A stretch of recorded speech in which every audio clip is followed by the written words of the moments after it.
Everyone welcome back to my YouTube channel. तो आप में से काफी लोगों ने मेरे आरबीआई वाले प्रोग्राम को बहुत सपोर्ट किया और उस प्रोग्राम को काफी पसंद किया है आपने मेरे डिस्क्रिप्टिव वाले प्रोग्राम को।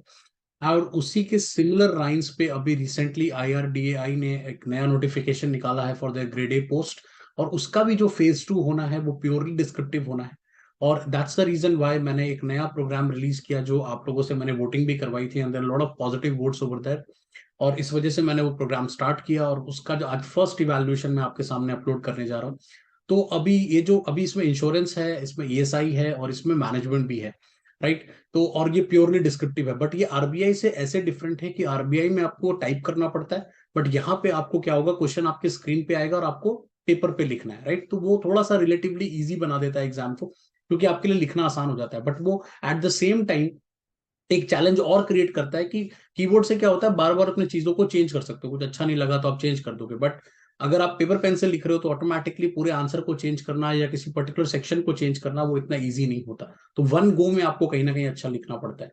तो आई होप कि आप ये वाला फीडबैक सीखोगे। ये ऑल दो किसी की काफी पुअर राइटिंग निकल कर आई है इस फर्स्ट आंसर में।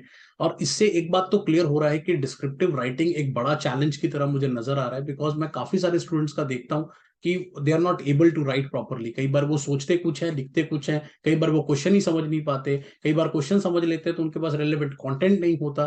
तो हो सकता है कि ये एक अच्छा आइडिया आपको दे देगा। तो if you are also preparing for this exam, ये फीडबैक आपके काफी हेल्प कर सकता है। ओके। तो you can go through the video and you can understand what kind of problem this student is facing. और आप भी अगर प्रैक्टिस कर रहे हो, इस एग्जाम के लिए अपियर कर रहे हो, तो ये आपके लिए एक लर्निंग आइडिया दे सकता है। ओके। So thank you. और अगर आप मेरा कंटेंट पसंद करते हो तो do like, subscribe and share to with other aspirants also, ताकि उनको भी हेल्प मिल पाए। Thank you.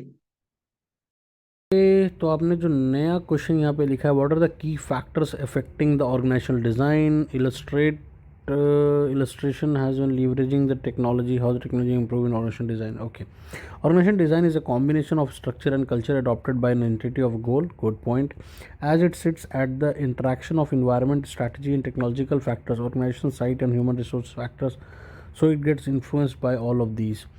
आप एक सिंपल कॉम्प्लेक्स इतनी लाइन क्यों बनाई? सिंपल बनाते that it is there are different factors which influence organizational design, और उनका नाम लिख देते हैं simple. Hunt said that there is no best design, it depends on the situation. इस तरह से मत लिखो ना, ऐसे लिखो कि organization design, there are so many different types of organization design, but as per Hunt, there is no design which could be can as a best design. It all depends upon situation. You can have written like this. Okay, तो factors कौन कौन से affect करते हैं? तो first is environment. तो as Bernard suggested, organization is static environment and this. Okay, whereas mechanistic environment, mechanistic structure. जब आप इन्वायरमेंट पॉइंट ले रहे हो तो आप उसमें स्ट्रक्चर को क्यों मिक्स कर रहे हो, मुझे ये समझ नहीं आ रहा। जब आप एक कह रहे हो, इन्वायरमेंट तो दो ही होते हैं, एक स्टैटिक होता है, एक डायनामिक होता है, ठीक है। तो वहाँ पे आप स्ट्रक्चर को क्यों मिक्स कर रहे हैं? स्टैटिक इन्वायरमेंट में आप कह रहे हो कि वहाँ पर हम मैकेनिस्टिक स्ट्रक्चर को यूज़ करेंगे, will follow mechanistic structure. Okay, where as organization in the dynamic environment will follow, यहाँ भी मैकेनिस्टिक, यहाँ भी मैकेनिस्टिक, यहाँ भी मैकेनिस्टिक। मुझे लगता है कुछ पॉइंट लिखने में कन्फ्यूज़न हुई है, इसलिए पॉइंट गलत हो जाता है। एल्फ्रेड, और रीड किया करो before you submit, right. Alfred highlighted that organization with the growth strategy telecom medtech and this will follow organic structure, where as mechanistic structure is adopted in the case of stability and और।